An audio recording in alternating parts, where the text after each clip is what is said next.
এরপরে দেখো, এমন কোনো দিন নেই যে ঢাকার পথে হামলা মামলার ঘটনা হচ্ছে না। এমন কোনো রাত নেই ঢাকায় বা সারা বাংলাদেশের চুরি ডাকাতি ছিনতাই এর ঘটনা নেই। হাজার হাজার ঘটনা প্রতিনিয়ত ঘটছে, যেটি আফগানিস্তান বা যেটি পাকিস্তানে ঘটতো, পাকিস্তানে ঘটে এখন। তো এই যে যে জঙ্গিবাদী মনোভাব, বিশেষ করে আমাদের এই মুহূর্তে এদের টার্গেট হচ্ছে নারী।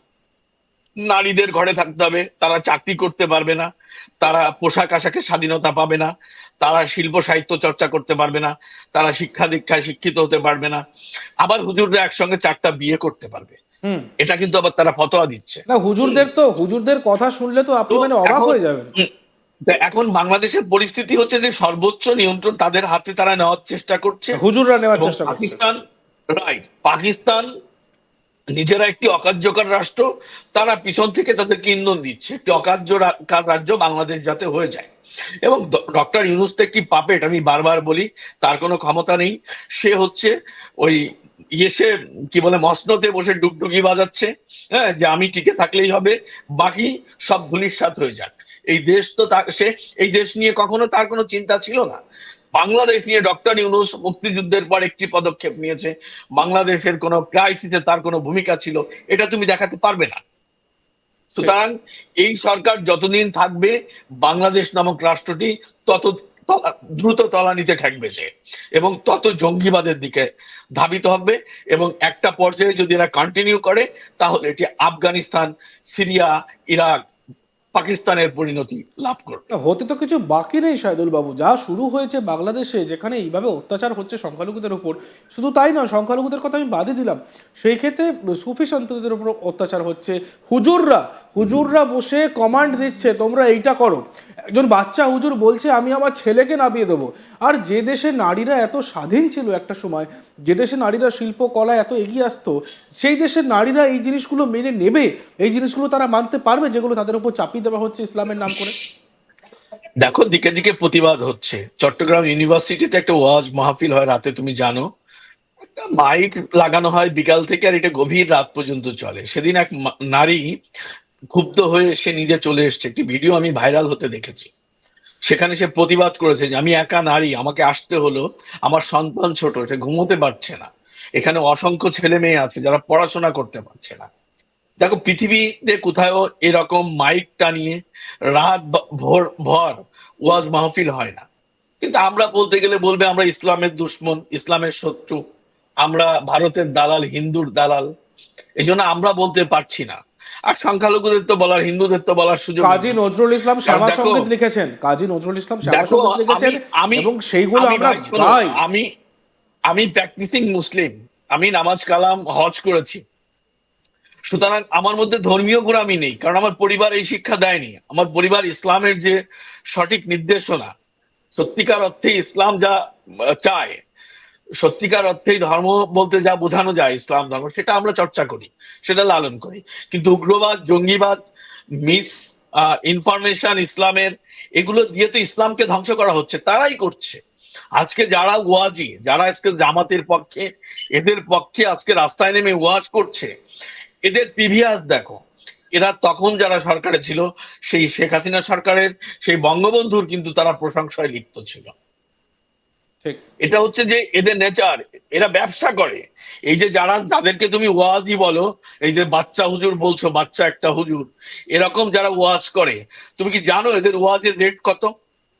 এরা 1 লাখ 1.5 লাখ টাকা করে ওয়াজ করতে নেয়, এরা হেলিকপ্টারে চড়ে ওয়াজ করতে যায়। এরা আবার ওয়াজ মাহফিলে যে কি বলে জানো, কি? যে আমাদের নবী, উনি খেজুরের পাতায় শুতেন, বালিশ ছাড়া ঘুমোতেন, উনি একবেলা আহার করতেন, হ্যাঁ, উনি দরিদ্র নিচে থাকতেন, উনি ছাগল পালন করতেন, উনি মেষ পালন করতেন, উনি মানুষের বাড়িতে থাকতেন। এসব ওনারা বলেন। এরকম চর্চা করতে হবে, সুখ আহ্লাদ, বিনোদন, এগুলো ছেড়ে দিতে হবে। আবার ওনারা 1 লাখ টাকার নিচে ওয়াজ করতে যান না, হেলিকপ্টারে ছাড়া অনেকেই যান না, অনেকে আবার ভিআইপি ছাড়া যান না, খাবারের পদ আগে লিখে দেন। এটা ধর্ম চর্চা নয় ভাই, এটা ধর্ম ব্যবসা। এই ধর্ম ব্যবসা এরা করছে। এরা যত বেশি টুইস্ট করে ইন্ডিয়া, হিন্দু, বিনোদন, নায়িকা, নায়ক, গায়ক, গায়িকা, এদের বিরুদ্ধে যত টুইস্ট করতে পারবে, একটা ধর্মান্ধ গোষ্ঠী, একটি অন্ধ গোষ্ঠী এদেরকে তত বেশি পয়সা দিয়ে হায়ার করবে কথা বলার জন্য। এই ব্যবসার বাইরে আর কিছু নয়। এবং এই ব্যবসায়ীরা এদেরকে উদ্বুদ্ধ করছে, ইসলামের মিস ইনফরমেশন দিয়ে এদেরকে জঙ্গিপনার দিকে ঠেলে দিচ্ছে।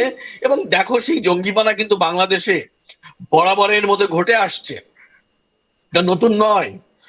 বরাবরই এই জঙ্গিপনা বাংলাদেশে চলতে আছে। ইসলাম তারা কিন্তু বলে যে এই জাকির নায়েক, তোমার ভারতের এই মিজানুর রহমান আজহারি, ওই মুফতি জসিম উদ্দিন, অমক তমক, এই আমির হামজা, এদের বক্তব্য শুনেই এরা কিন্তু জঙ্গিবাদে উদ্বুদ্ধ হয়েছে। অনেক জঙ্গির মুখে আমরা এ ধরনের কথা শুনেছি। কিন্তু এই অনেক জিনিসটা জঙ্গির শাহিদুলদা এই জায়গাটা আর একটা প্রশ্ন আমি অ্যাড করব, তারা কি মানে একটা বিষয় অ্যাড করব, যারা বাংলাদেশে এই সমস্ত কাজ করছেন বা যাদেরকে এরকম টুপি পরানো হয়েছে, তারা কি চারিদিকে তাকিয়ে দেখছেন না লিবিয়া পুরোটা Islamic country, Syria Islamic country, আরও যে সমস্ত ইসলামিক কান্ট্রি আছে মধ্যপ্রাচ্যে, সেইখানে সারা দিন যুদ্ধ বিগ্রহ লেগে রয়েছে, সেইখানে তো অন্য কোনো সম্প্রদায়ের লোকের সঙ্গে কোনো কিছু হচ্ছে না, সেখানে তারা নিজেদের মধ্যে উগ্রবাদের সঙ্গে উগ্রবাদের ঝামেলা হচ্ছে।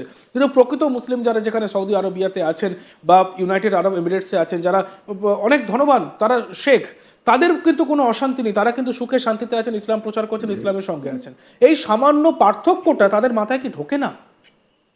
দেখো, আমি তো বলেছি যে যারা এই ধর্মান্ধ গোষ্ঠী, এদের মগজ এমন ভাবে ধুলাই করা হয়।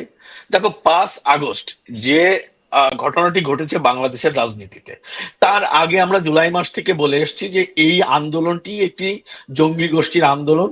এর সঙ্গে আহ জামাত, শিবির এবং যেসব জঙ্গি অর্গানাইজেশন আছে বাংলাদেশে তারা জড়িত, এবং পাকিস্তানি আইএসআই এটাকে মদদ দিচ্ছে। এটা কিন্তু আমরা জুলাই মাস থেকে বলে আসি। হ্যাঁ, কিন্তু এই যে যে পরিমণির আলোচনা তুমি করলে, তার মতো একজন সচেতন নায়িকা, সে জনপ্রিয় একজন নায়িকা, সে কিন্তু এই আন্দোলনের পক্ষে ছিল, আমাদের কথা শোনেনি তারা। হ্যাঁ, যারাই আজকে এই প্রতিবাদ প্রতিরোধের শিকার হচ্ছে, এরা কিন্তু এই আন্দোলনের সমর্থনে ছিল। তারাই তো আজকে এরাই শিকার হচ্ছে। বুকার স্বর্গ, এখন বুকার স্বর্গ থেকে তারা এখন শিকার হয়ে তারা আবার ভুল বুঝতে পারছে। কিন্তু ততদিনে তো দেশের 12টা বেজে যাচ্ছে।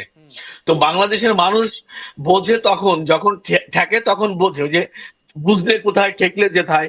তা বুঝছে ঠেকেছে, কিন্তু তখন তো আমাদের অনেক ক্ষতি হয়ে যাবে। 47 থেকে তখন 71 অনেক হয়ে গেছিল ক্ষতি বুঝতে হয়ে বুঝতে। যাচ্ছে। হ্যাঁ হ্যাঁ, মানে 47 থেকে 71 হয়েছে, আবার এই যে দেখো 24-এর 5 মাস কেটে গেল। এখন কিন্তু মানুষ ঘুরে দাঁড়িয়েছে, দেশের জনগণ। এখন বিষয় হলো যে পৃথিবীতে সবচেয়ে বড় দাওয়াই, যেটা তুমি বেশি দামে বিক্রি করতে পারবা, সেটি হচ্ছে ধর্ম।